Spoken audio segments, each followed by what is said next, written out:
Muchas cosas han sucedido en los últimos días. Los primeros 100 días de Trump, nuevo Papa y el día de la victoria para Rusia y para Europa. En este programa vamos a analizar los primeros 100 días de Trump. Para eso tenemos dos invitados de lujo. Sigfrido Reyes, que momentáneamente, hasta que pueda volver a su patria El Salvador, está exiliado en México, y Marcelo Caruso, desde Bogotá, Colombia. Estos primeros 100 días de Trump, con muchas penas y poca gloria. ¿Y por qué decimos que estos primeros 100 días de Trump tienen mucha pena y poca gloria? Trump decía que iba a hacer a Estados Unidos grande, que en los primeros 90 días iba a firmar 90 tratados de comercio internacionales y que la economía norteamericana iba a estar bollante. El Producto Bruto Interno de Colombia, que no es más que la producción medida en términos de dólares o en otra divisa al interior de Estados Unidos, cayó 0.03.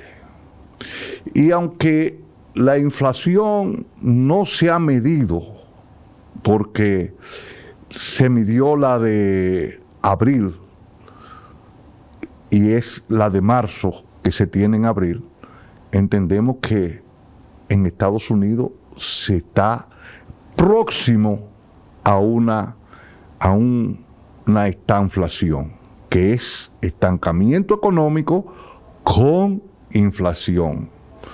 Trump se ha peleado con todos los gobiernos, prácticamente aliados y no aliados.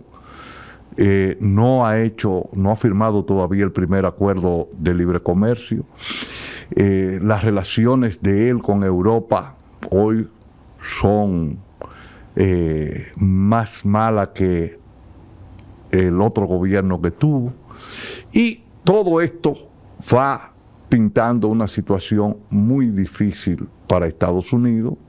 Y de hecho, como Estados Unidos es la gran economía del mundo, la primera economía del mundo, pues eso necesariamente tiende a reflejarse en aquellas naciones que tenemos un vínculo muy estrecho con la economía norteamericana. Esta es la pepa en la geopolítica y vamos a tener ese análisis de parte de Sigfrido y de parte de Marcelo Caruso, analizando estos primeros 100 días. Queremos decirle que se inscriban en la pepa, le den a me gusta y que la compartan, se registren, le den a la campanita ahí para que reciban y se registren para que esta propuesta pueda llegar a mucho más personas. Vamos a iniciar con Sigfrido Reyes, ex ministro, ex presidente de la Cámara de Diputados en El Salvador y alto dirigente del Frente Farabundo Martí para la Liberación Nacional. Pero yo quisiera que me pusieran a correr el tiempo, que no lo han puesto a correr, para ver cómo vamos a hablar. Bueno, Sigfrido, las cámaras son tuyas.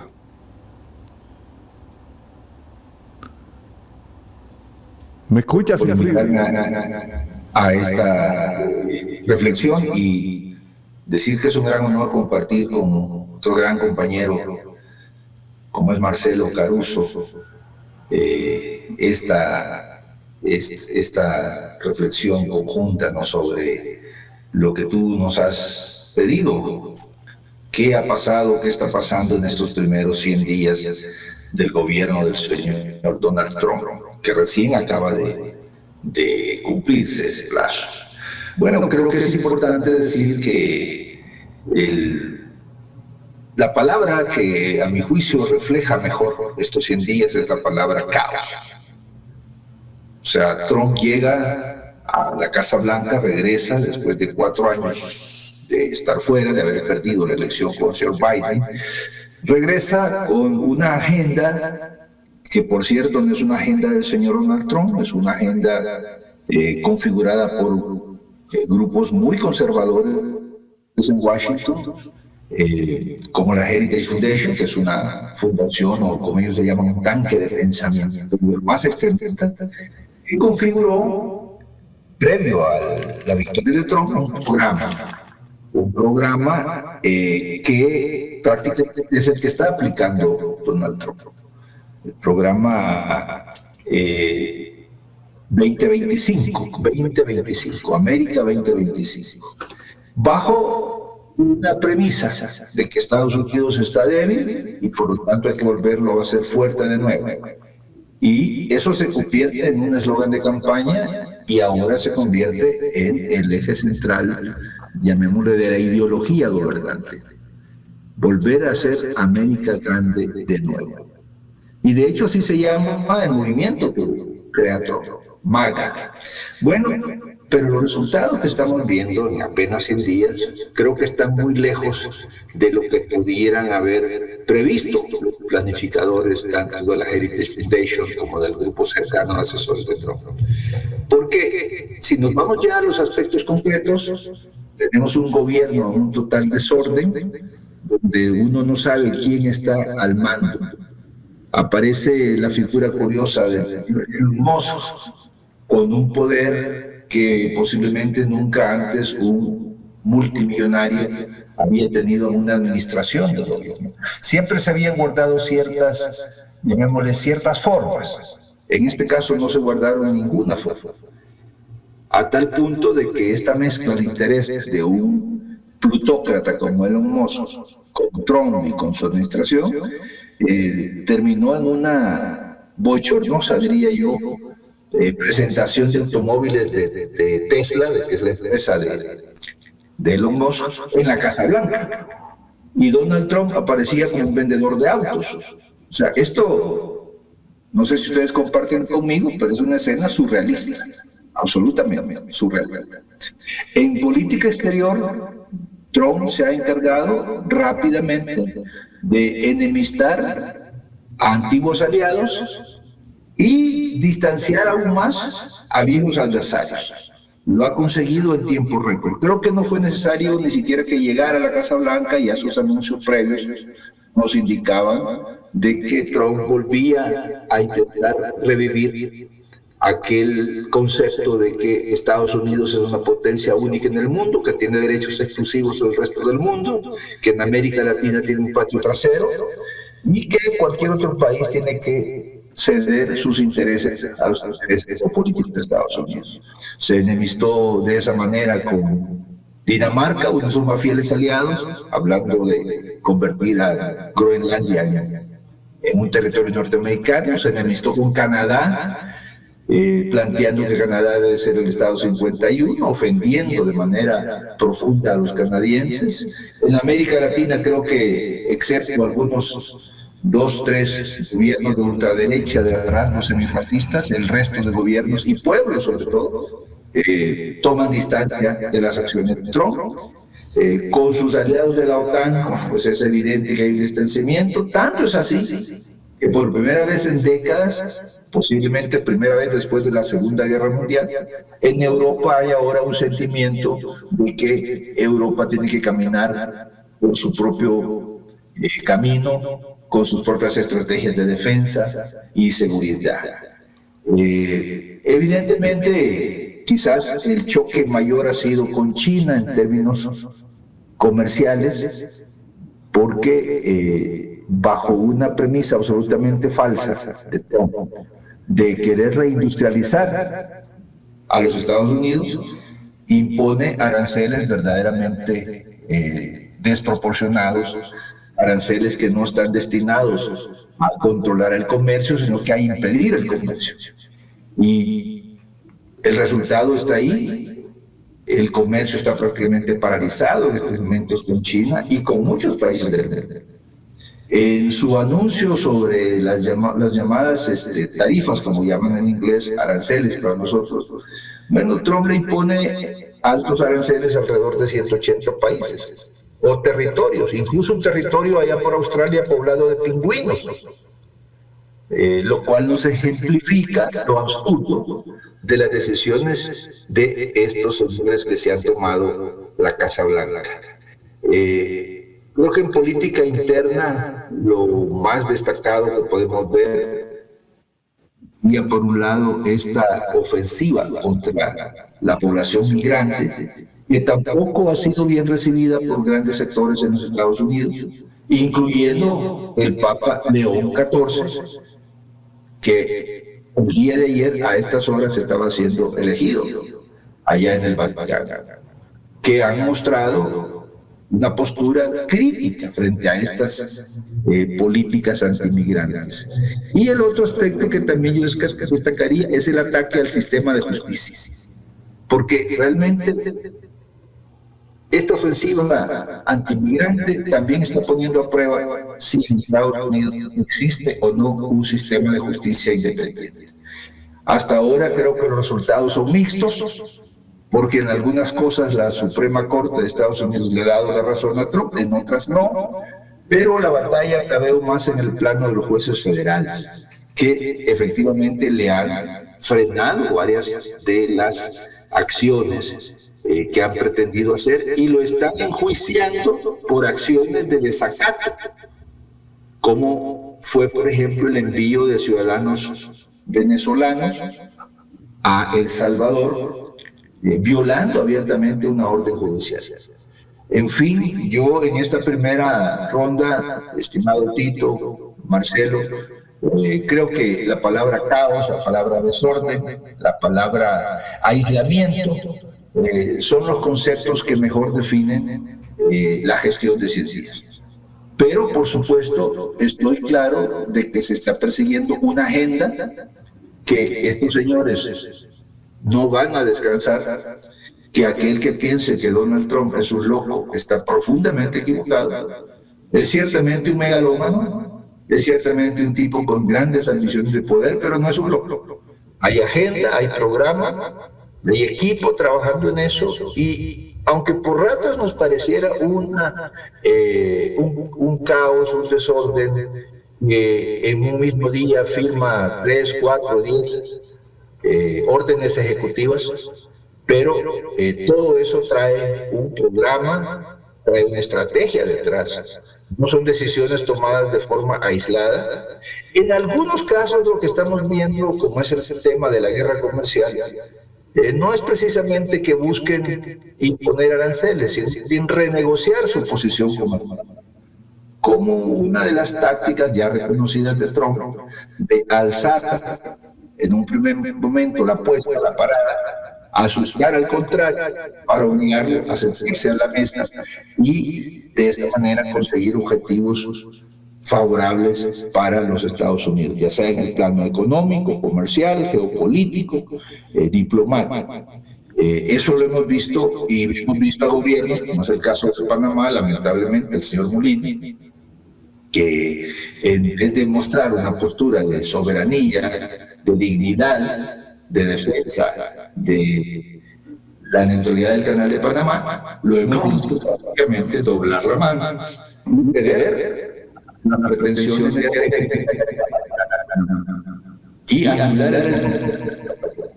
Pero también estamos viendo cómo el pueblo panameño en los días, esta misma semana, ha marchado de manera multitudinaria defendiendo los conceptos de soberanía y neutralidad del Canal de Panamá. En fin, creo que esa sería como una primera aproximación a estos 100 primeros días del proyecto de volver a ser a Estados Unidos grande de nuevo, encabezado por este personaje llamado Donald Trump. Hemos escuchado en esta primera etapa a Sigfrido, donde dice claramente que Trump está persiguiendo un fin, o sea, que no es un loco. Entendemos que no, que él no es un loco, que él anda persiguiendo sus objetivos, como bien ha dicho Sigfrido, pero tiene una megalomanía tremenda. Quiere ser papa, lo vimos vestido de papa, que él podría ser un buen papa. Quiere anexarse a Groenlandia, quiere tomar el canal de Panamá y quiere convertir a Canadá en sus 51 estados. Aunque invita a la Casa Blanca al primer ministro electo de Canadá y cuando están hablando allá le hace el señalamiento que Canadá podía ser un buen país, un buen estado de Estados Unidos, porque ahí va a dejar la defensa, va a dejar los gastos en salud y toda esa cosa, y que él como vendedor de bienes raíces sabe que eso va a tener mucho más valores. Y entonces el primer ministro de Canadá le dice, usted como buen vendedor de bienes raíces sabe que hay personas que tienen sus bienes, pero que no les interesa venderlo por nada en el mundo. Y ese es el caso de Canadá. Pero no vamos a seguir profundizando, vamos a ver a nuestro hermano Marcelo Caruso, que es de América Latina entera. Cuando lo conocí por primera vez hace ya bastantes años en México, él estaba dando una conferencia. Y yo le pregunté a un hermano de Argentina, a Rusconi, a Rusconi no, le pregunto a Carlos Alejandro, ¿quién es ese? Me dice, Caruso es uruguayo, porque nuestro hermano Carlos Alejandro es de Uruguay, él es uruguayo, y dice Rusconi, Alejandro Rusconi, no, él es de Argentina. En definitiva es verdad que él es de Argentina, pero ya él es de Colombia, él es de Argentina, él es de Uruguay, es de República Dominicana, es de El Salvador, es de toda parte. Es profesor, catedrático y ha escrito muchísimas obras. Entonces con ustedes vamos a dejar a nuestro hermano Marcelo Caruso, que se me hace difícil decirle Marcelo Caruso, pero ese es el nombre de él. Hermano, los canales de esta plataforma son suyos para que usted analice estos primeros 100 días del gobierno de Trump. Bueno, buenas tardes, días para ti, Tito, para la Pepa, para el equipo que te acompaña. Espero que a la última vez que cuente esa historia, porque no hace más que inflar el ego que tengo controlado ahí de origen, y decirles que bueno, dicho Sigfrido, creo que tratar de hacer una mirada un poco primero de época, porque considero que no solo es esto que estamos viendo, sino que se está generando una nueva época en el capitalismo global, imperialismo, está prevista por nadie. Es decir, una regresión a los proteccionismos después que el libre comercio. Claro, mientras yo fuera hegemónico, no había problema el libre comercio. Pero cuando dejo de controlar el comercio y terminan metiéndome en mi país una cantidad de productos importados, en esa mayoría de los allí comienza a desarrollarse un nacionalismo proteccionista con títulos autoritarios y fascistoides que no estaba en la escala progresiva que normalmente siempre analizamos del desarrollo de las luchas sociales, de clases y a nivel internacional. Ya son dos bloques que no están políticamente estructurados ninguno de los dos, porque también no es solo que los BRICS sean meramente monetarios, sino que también de lo que sería el sistema capitalista hay una fractura y unas divisiones muy grandes. Comenzando por Trump está planteando lo que normalmente cuando gobierna político lo hace desde una mirada de la coyuntura, con táctica. El hombre lo que está planteando es directamente una acción estratégica de frente para cambiar la estructura del modelo. No, la táctica le vale nada. Se plantea un cambio estructural del modelo capitalista en el mundo, aparte de regresar a los avances proteccionistas que eran el arma de lo que fue el keynesianismo proteccionista. Pero ya no lo hace con apoyos sociales y demás, como fue Keynes, el modelo, sino que lo hace con una forma completamente autoritaria, digamos, xenófoba, con las migraciones. Son muchos discursos, ¿no?, que justifican el accionar, digamos, económico y financiero que tiene atrás. Eso es muy difícil de que la coyuntura hoy. ¿Qué coyuntura? Está discutiendo un cambio estructural del sistema. Dentro de Estados Unidos, además, hay que mirarlo a él primero en Estados Unidos, en el mundo, y lo vamos a ver también desde nuestros países latinoamericanos y Colombia en particular. En el mundo yo diría que está eligiendo presidentes, pero al revés. A los que él apoya no salen elegidos. Lo de Canadá fue muy fuerte. Yo creo que los abrazos con Bukele, a Bukele que venía en caída no muy fuerte, le aceleran la caída de la popularidad a Bukele. Todo ese país que está montando, ni en el mundo lo ha develado, ya se acabó el modelo Bukele como un modelo que nos quería meter a todos, y ahora aparece como lo que es, ¿no? Autoritario. De eso hablará Sigifrido.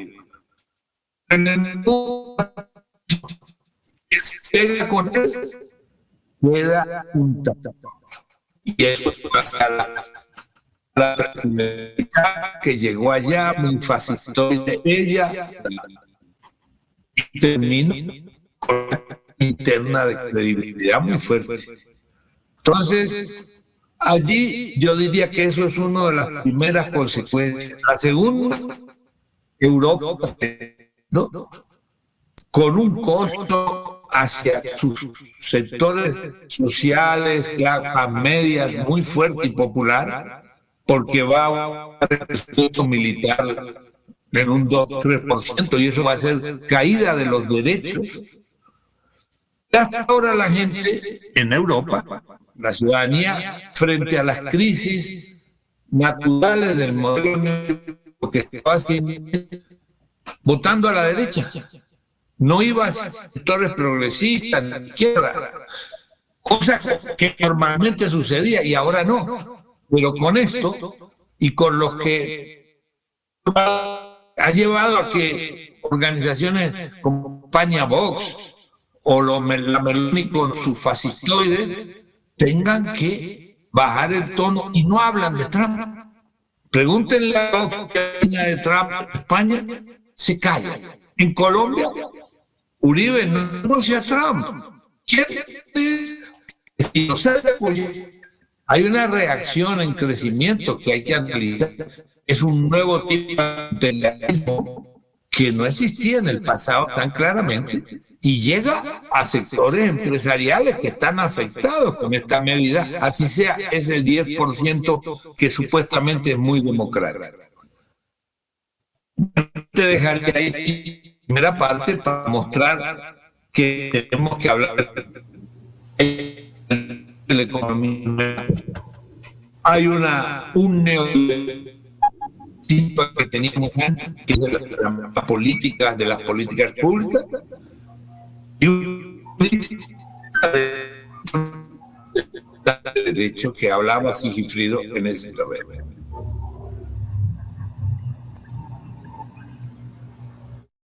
¿Aló? Sí. Fermín, ¿me escucha? Parece que se le ha ido el sonido a Fermín. a Marcelo Caruso en lo que estaba hablando. Pues vamos a continuar. Marcelo decía y hablaba sobre estos primeros 100 días de Trump, y decía la descomposición que había llegado, al grado tal que había llegado la descomposición del gobierno de Trump, donde muchos de los derechistas ya ni siquiera quieren tomarlo como referencia, y eso es lo que entendía, porque en lo que se estaba escuchando, porque Trump le quita popularidad. Y esto nos permite una reflexión, y es en el sentido de que hoy la izquierda de América Latina tienen una gran oportunidad de seguir creciendo, porque en los primeros 100 días lo que ha demostrado Trump ha sido el carácter el carácter de lo que es el imperialismo norteamericano, lo que es el gobierno lo que es el Estado norteamericano en sí. O sea, que no es un planteamiento que quiere que estos países avancen o que quieren que algún país se desarrolle, no.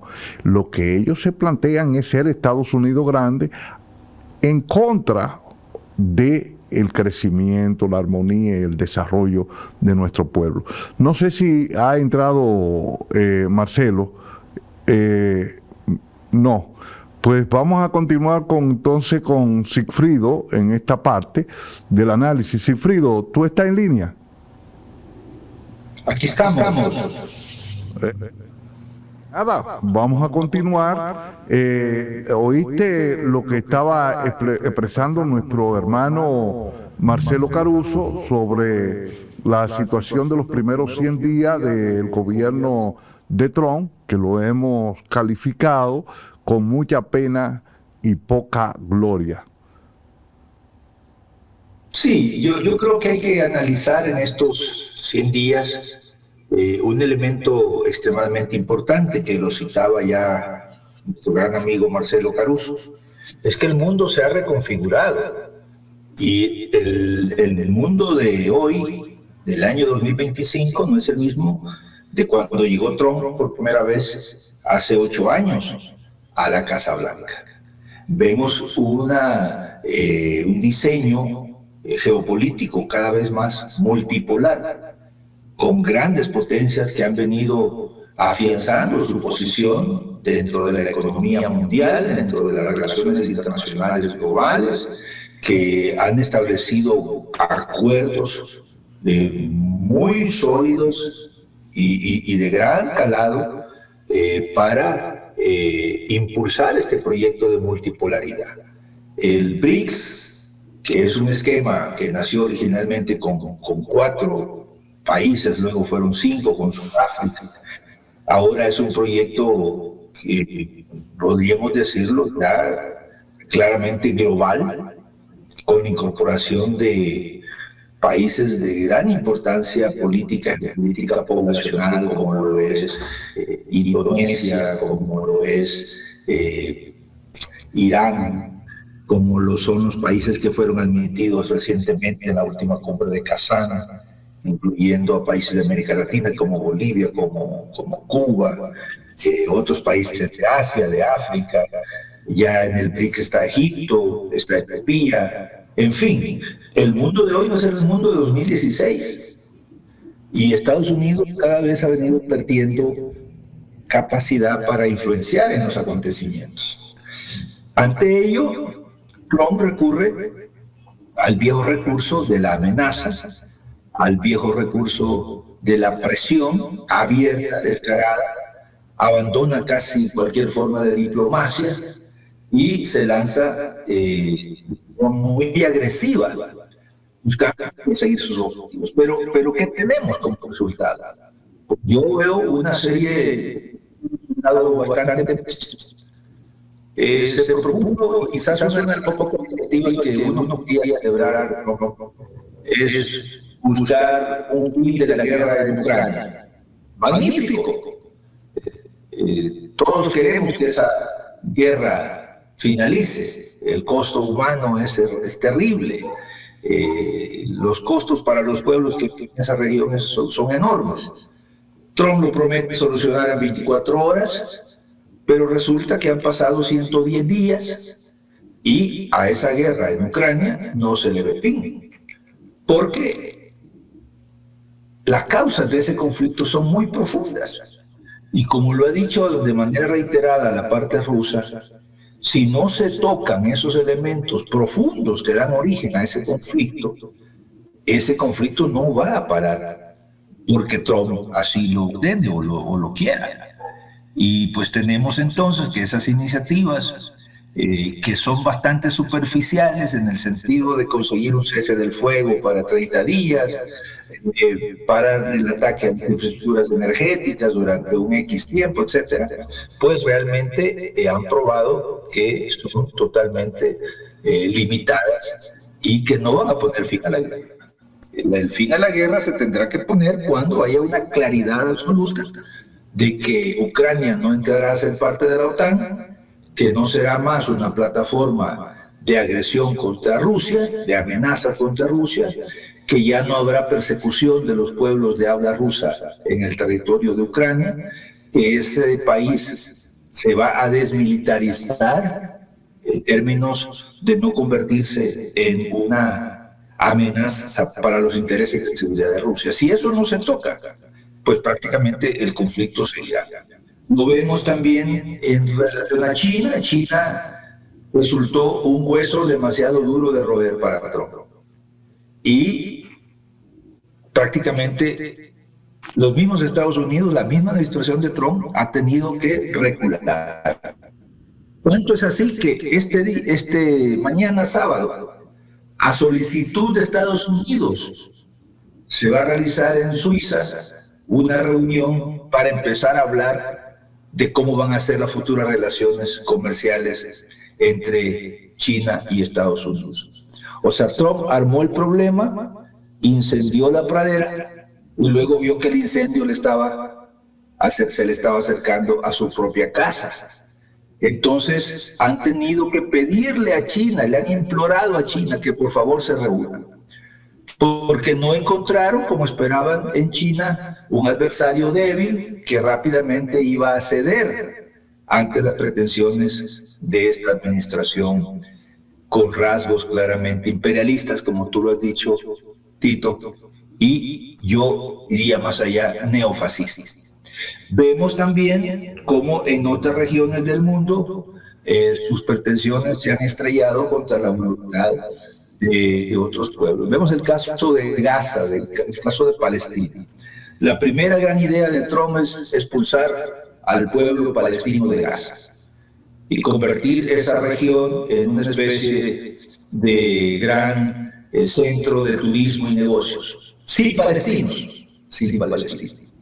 Esa idea con un rechazo tajante, no solo del pueblo palestino, sino que de todos los pueblos árabes, incluso aliados de Estados Unidos, como Jordania, como Arabia Saudita, como los Emiratos Árabes, el mismo Egipto. Entonces, claro, en este país hay un elemento doloroso que mencionar, y es que el abierto respaldo de Trump y de este grupo ultra conservador al régimen sionista de Netanyahu y de sus compadres, pues se ha traducido lamentablemente no en el fin de la guerra contra el pueblo palestino en Gaza y en Cisjordania, sino que en el recrudecimiento de esa guerra. Y alentados por Trump, vemos ahora cómo los sionistas incluso ya no hablan solamente de destruir a su rival militar, Hamas, sino de reocupar los territorios palestinos en Gaza y volver incluso a establecer colonias, algo que ya habían dejado hace más o menos 20 años. Y vemos a figuras pero muy extremistas dentro de ese gobierno de Netanyahu hablar de que no hay que tenerle miedo a la palabra ocupación. Bueno, eso es lo que está encontrando Trump. Y a nivel interno, yo diría que los demócratas, aunque están tardando un poco en revivir, Trump les está planteando una opción o un escenario extremadamente favorable, positivo, para las próximas elecciones de medio término. la caída de la popularidad de Trump es aceleradísima. O sea, con sus propias acciones y declaraciones ha hecho mucho más que lo que podría haber hecho la oposición demócrata en estos 15 días. O sea, Trump se ha encargado de destruir a Donald Trump.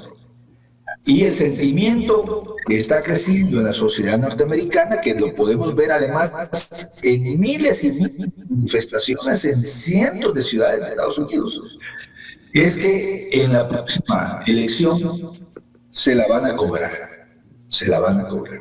Y no es porque los demócratas sean en este sentido demasiado hábiles, sino que prácticamente los sectores organizados dentro de la sociedad norteamericana, como son los sindicatos, las universidades, los movimientos ambientalistas, los movimientos por los derechos de las mujeres, de las minorías sexuales, de la diversidad sexual, etcétera, se han activado.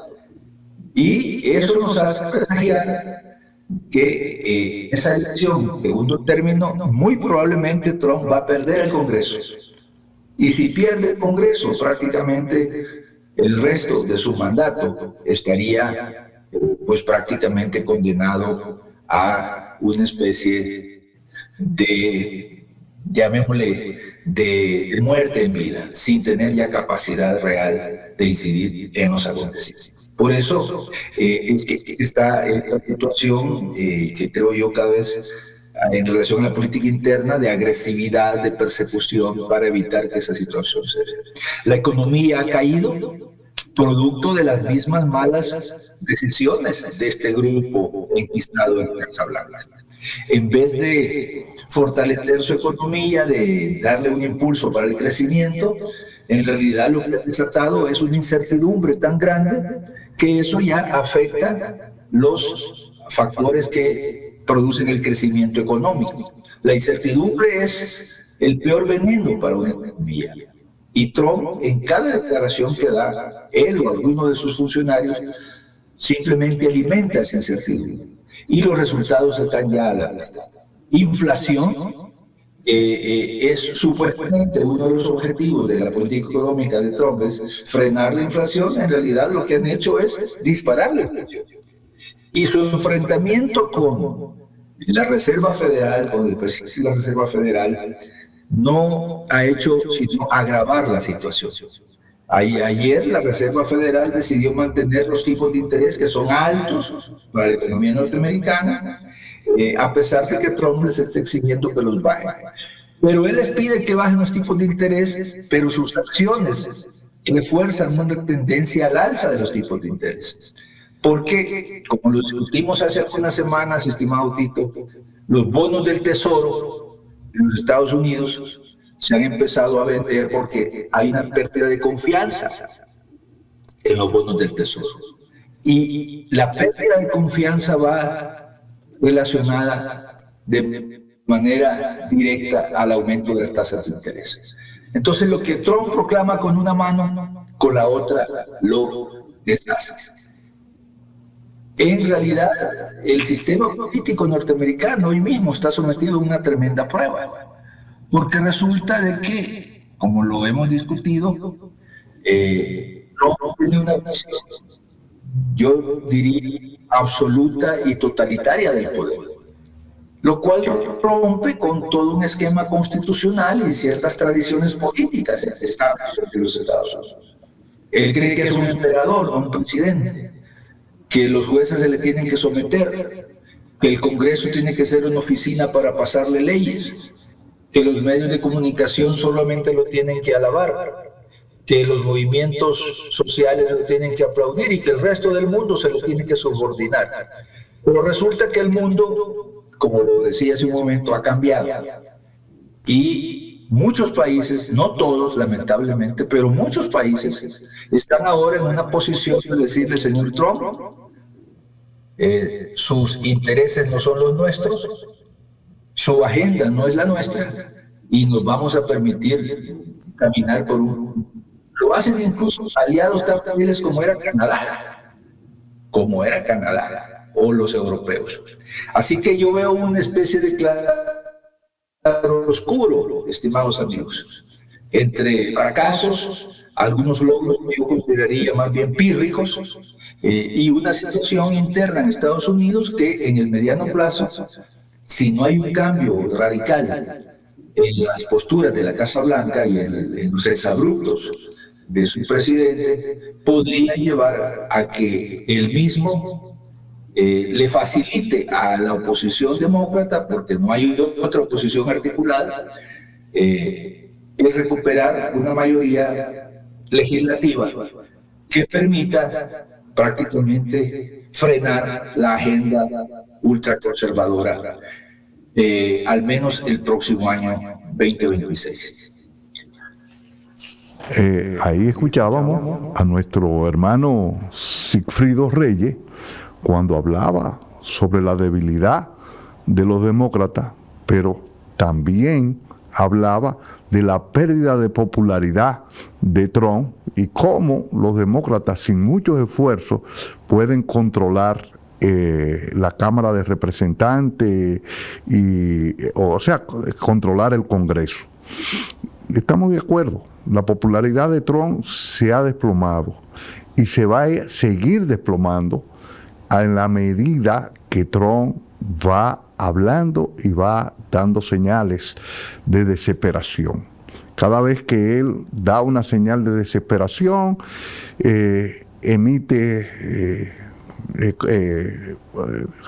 da una respuesta inadecuada.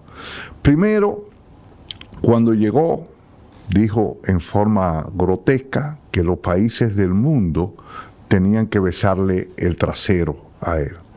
Hoy, como lo dice Sigfrido, él está tratando de besarle el trasero a Xi Jinping porque anda detrás de los chinos para negociar, y los chinos, con esa paciencia que tienen, están esperando el momento adecuado. Cuando él dice, estamos negociando con los chinos dicen, nosotros no estamos negociando con usted. Pero el mismo ministro del Tesoro de Estados Unidos en el Congreso, cuando le preguntan, para no cometer perjurio, dice, no, nosotros no estamos negociando con los chinos. Dice que la gasolina en Estados Unidos está a 1.98 y que nunca había estado a ese precio, a pesar del precio del petróleo haberse desplomado y llegar el WTI hasta los $58, que es el precio de referencia que tienen los norteamericanos. El promedio de Estados Unidos que yo estuve buscando anda por encima de los $3 el barril, el galón. Entonces, esto te dice que la inflación en Estados Unidos, que es uno de los renglones por lo cual Trump llegó al poder, porque él criticaba los niveles inflacionarios que se venían dando en la economía de Biden, y se planteaba que su economía iba a traer todas las empresas, que iba a desarrollar a Estados Unidos y que iba a enfrentar la inflación. Pero no vamos a profundizar esto, queremos decirle a ustedes que se registren en la PEPA, que toquen la campanita, y si la propuesta es de su agrado, pues entonces ustedes lo comparten en su red de relacionados para que esta plataforma pueda irse extendiendo. Pero tenemos con nosotros a nuestro hermano Marcelo Caruso, que hubo un pequeño problema en términos de la comunicación, y esto es fruto de la nueva tecnología, porque él está en Colombia, Sigfrido está en México y yo estoy aquí en República Dominicana. Marcelo, ¿escuchaste? Sí, compañero, muy bien. ¿Me escuchas bien? Queremos escuchar tu análisis. Bueno. Mira, siguiendo con lo que ha planteado Sigfrido y tu análisis, creo que primero profundizar el tema de lo que está sucediendo, puede suceder en Estados Unidos. En primer lugar, este Partido Demócrata fue el responsable en última instancia del triunfo de Trump. se alejó de los trabajadores, se alejó de los sectores populares,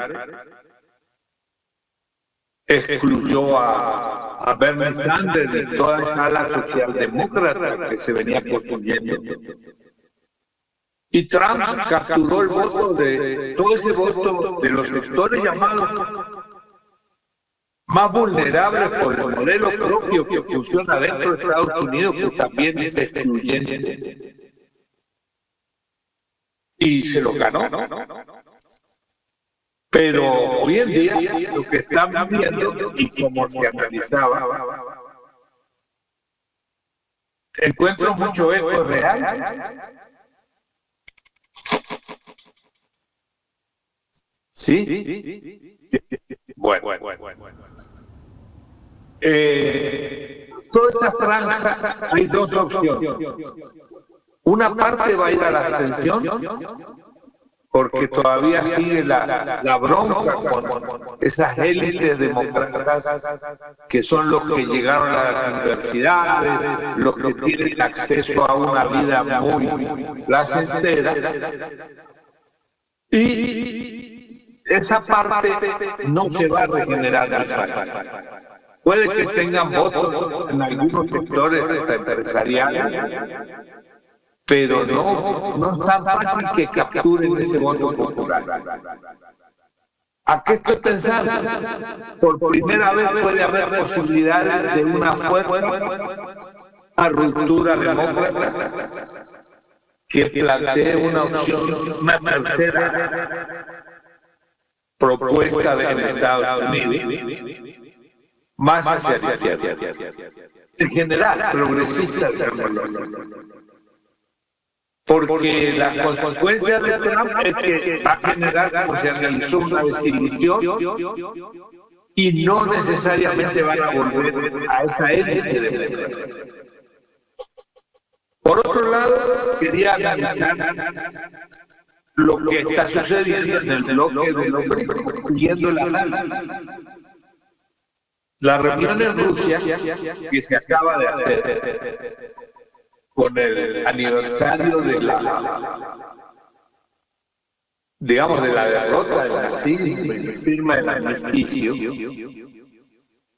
es muy importante, sobre todo que permitió el ingreso y la salida mucho más pública de los gobiernos claramente antiimperialistas que se están desarrollando en África. Traoré de Burkina Faso fue la estrella, se reunió con desde Maduro hasta con un joven de 37 años, admirador de Che Guevara. Cuando África parecía que iba a quedar en esa disolución que está hoy viviéndose en el Congo, donde las minas están en manos de pueblos tribales que a su vez con líderes corrompidos y guerras entre sí, una disolución de la cultura africana, porque no es el Estado necesariamente, sino de sus propias tribus. Está planteando que también en África, como está sucediendo en América Latina, hay alternativas en desarrollo desde lo popular, desde propuestas progresistas y de izquierda. Eso es nuevo. Y va más allá de Trump. Es parte de lo que el modelo ha generado, en este caso de África, donde el Estado estaba disuelto, el Estado de Derecho. La respuesta viene desde los militares jóvenes. Y uno dice, ¿por qué? Porque tienen una relación con la soberanía. No solo es el territorio, sino sus recursos. Y salen a enfrentar esta política de robo, de depredación de los recursos que estaban generando en África. ¿Y qué es lo que aspiran a hacer en América Latina? Lo que ha dicho Trump, donde fue y donde peleó es porque había recursos como en Ucrania, o como en Groenlandia, o como en América en general. Y esa pelea lo está generando un fortalecimiento también, como decía Frido, de la propuesta de China de la ruta de la seda. Concretamente, el presidente Petro viaja en estos días a China en nombre de la CELAC. Y eso lleva una propuesta de ingreso al BRICS, será todavía como observador, pero que está generando ya una articulación de todos los países de América Latina, no todos porque tienen gobiernos también neofascistas, pero de las principales economías como es México, Brasil, Colombia también, con un nexo que va rompiendo esta vinculación con el comercio y con la moneda. Era la propuesta de Rusia de ir desarrollando negociaciones fuera del circuito del dólar. Es una de estas expresiones y que también la tiene China y que va a plantear otras situaciones del capitalismo mundial. Y lo que ha hecho nuestro amigo Trump es acelerar lo que para los chinos era un producto de muchos años, puede que se sea más rápidamente. Y hay que pensar que en los pueblos también se está generando nuevamente, yo diría, capas que se abstenían electoralmente, que no le interesa la política, que no creen en los políticos ni en sus partidos, incluyendo también muchas veces a los progresistas y de izquierda, pues que voten por ellos, pero no se organizan. Está generando una claridad de quién es el responsable de su crisis, de su pobreza, de su conflicto, de su guerra. Y eso no es cualquier cosa, porque es un ascenso de la conciencia, que había habido un retroceso. Lo vivimos después de la caída del campo llamado socialista, pero que era otra propuesta más, de alguna manera, garantista de derechos, no social. Ha venido un reflujo. El único que ha resistido de alguna manera son los pueblos de América Latina, eligiendo gobiernos progresistas, pero siempre en medio del modelo neoliberal. Y ahora tenemos unas condiciones que pueden llevar a la ruptura y hasta revoluciones, como ha pasado en África, que ya no solo son gobiernos progresistas, sino gobiernos que proponen transformación estructural. Hay que mirar el proyecto de Burkina Faso y decir, ¿y Trump qué está opinando de eso? El oro que tiene Burkina Faso ya no va para los mercados del occidente. Yo creo que esto se ha generado una sincerización de la economía y de la política, producto de esa acción torpe, grosera, autoritaria que representa Trump, que no deja más que sacar a luz lo que también querían hacer los demócratas por otra vía. Pero al mismo tiempo hay una contradicción que no sabemos cómo va a ser. Yo creo que el tiro en la oreja que recibió Trump fue claro que vino de los globalistas, de aquellos que están pensando que el capital financiero global controla el mundo y que no importa que tenga la fábrica en un sitio o en otro, porque ese es el capital financiero que controla. Inclusive en China tenía y tiene injerencia. Y este hombre le rompe ese esquema de dominar el mundo, entre otras cosas, con la tecnología y todo lo que ha hecho nuestros líderes de Bill Gates y George Soros, que ellos dicen que el capitalismo fracasó, el neoliberalismo fracasó, mejor dicho, los gobiernos progresistas fracasaron y ahora llegamos nosotros. El capital mundial con las nuevas tecnologías que van a garantizar que todo el mundo tenga lo que necesita, eso sí, controlado con un chip que lo colocarán en alguna parte. Esa era la contradicción. Hace un año está roto y ellos están peleando. En el fondo está mucho peor de las peleas que tenemos nosotros en el campo, digamos, de los sectores alternativos. Y esto los mercados, como decía Sigfrido, afecta a los mercados. El euro se subió, se le disparó al dólar, van a devaluar nuestras monedas en cualquier momento. Entonces, es un caos en el sistema, como decíamos bien Cici al inicio, pero también una oportunidad enorme, porque está mostrando el modelo, está mostrando su esencia. Así que yo espero que en este viaje, como se de la CELAC, que va a China, pero después va a África, nombre de la CELAC, y propone 5 medidas que aprobó en la reunión de la CELAC. Él llama voluntarias por los países de América Latina, que esto es muy interesante. Primero empieza no más bloqueo a Cuba y a Venezuela. Luego plantea ayudar a salir a Haití solo con su democracia, sin intervencionismo. Propuestas de energías alternativas, de mercados comunes en América Latina y el Caribe. Y que yo creo que estamos en la condición para la época en que Chávez lanzó aquella consulta de no al aire, y que se terminó aprobando eso en Mar del Plata con Maradona al frente, y que hoy se puede lanzar una consulta de sí a muchas alternativas que están desarrollándose en la CELAC, y que se deben agregar los sectores sociales para la CELAC social, que todavía es un proyecto en construcción. No solo el gobierno, es la población, organizaciones sindicales, sociales, populares, ambientales, de mujeres, de defensa, opciones, que hay que aprovechar articular.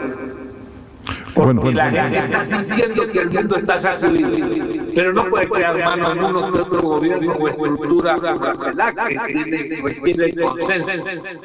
Hay que hacerlo desde la estructura social, que aprovechen para reanudarse, para revivirse muchos que están desacreditados también, que pasan con los sindicatos, y generar una respuesta aprovechando esta crisis sistémica, genere alternativas a futuro de mayor integración social, cultural, económica y política. Por ahí termino. Con las palabras de Fermín, vamos a llegar ya a finalizar a la PEPA en la geopolítica en el día de hoy. Queremos despedir el programa, pero queremos que también, corto, porque nos quedan 2 minutos, que los compañeros Sigfrido y Fermín se despidan en este día del programa La PEPA en la geopolítica. Gracias, Fermín. Yo, como palabras finales, pues diría que 100 días después del retorno de Donald Trump a la Casa Blanca, si vemos al Estados Unidos que él pretendía construir o lograr, pues Estados Unidos no está más fuerte que hace 100 días. Definitivamente, su economía se ha debilitado. Los grandes indicadores macroeconómicos así lo señalan. Es la evidencia de ciencia económica que se está mostrando. Un repunte inflacionario, los tipos de interés no bajan, el dólar se debilita, las bolsas de valores están en una situación de tremenda turbulencia, un día bajan, el otro día suben, muy sensibles a cualquier anuncio o a cualquier movimiento de la administración. Si lo vemos en términos de amigos y de aliados, pues yo lo veo a un Estados Unidos más aislado y más enfrentado con el resto del mundo, incluyendo sus antiguos aliados, para no hablar ya de sus adversarios en el plano estratégico global. Si lo vemos en términos de política interna, es un Estados Unidos menos democrático, un Estados Unidos que está mostrando cada vez más su rostro represivo, particularmente contra aquellos que protestan por el genocidio en Gaza y en Palestina, y contra toda expresión de disidencia, que tiene incluso ahora el sinsabor de que muchos latinos que votaron por Trump hoy están abiertamente desilusionados, desencantados por todas estas políticas contra los migrantes que pasan por encima de la ley, por encima incluso de la Constitución de Estados Unidos y por cualquier concepto de derechos humanos. Estados Unidos, en fin, yo lo veo en un plano de retroceso, con una administración que rápidamente ha perdido credibilidad y que está llevando a ese país a una especie de callejón sin salida. Esa sería mi apreciación final, y nuevamente agradecerte por tu invitación, estimado Tito. Gracias a ti, Sigfrido. Y en 30 segundos, Marcelo Caruso. No, muchas gracias, Tito. Un abrazo. Ha sido una oportunidad para charlar y seguimos en conmoción. Creo que saludo a la Pepa y toda su función y hay que seguir apoyando. Bueno, todo lo que comienza termina y hemos llegado en el día de hoy al final de la Pepa en la geopolítica. Muchas gracias y hasta la próxima entrega.